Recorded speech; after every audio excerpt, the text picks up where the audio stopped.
हेमंत बोली गंध फेई लेपिला कृष्ण अंगे नेई नाभिरु शिर जाए बोली आनंदे देला हुलहुली दया सागर दामोदर धइले कुबुजार कर बेनी चरणे पाद देई ओष्ठरे अंगुली लगाई अळप करी देले टेकी पोए हसंती ताहा देखी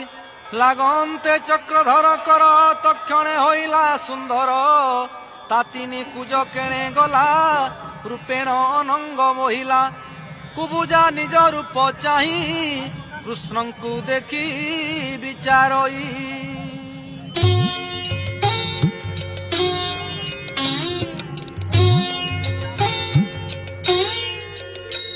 तो अनादि विश्वकर्मा जगते नाही ता उपमा तो अनादि विश्वकर्मा